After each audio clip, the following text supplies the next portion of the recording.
হুজুর কথা তো বলছেন সহজ, গুনাহ করতাম না, এরপরও গুনাহ তো হয়ে যায়। আমি আগেও বলছি, একটু আগে গুনাহ হতেই পারে, ইমানদারের গুনাহ হবেই, কিন্তু গুনার উপরে জমে থাকবে না, গুনার উপরে মজবুত থাকবে না।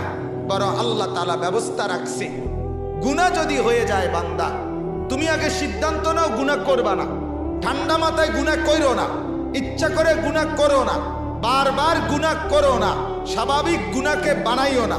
এরপরে যদি কখনো গুনাহ হয়ে যায়, সাথে সাথে তিনটা কাজ করো। কয়টা কাজ? তিনটা কাজ করে নাও। এক, এই গুনাহ যেটা হয়ে গেছে এক্ষুনি ছেড়ে দাও। এক। দুই, আর করবা না, আল্লাহর কাছে সেটা এক্ষুনি ওয়াদা দাও। তিন, আল্লাহর কাছে বলো, মাওলা আমি লজ্জিত, আমাকে মাফ করে দেন। আল্লাহ তাআলা আরশে আজিম থেকে বলবে, সাথে সাথে মাফ করে দিলাম। যাও।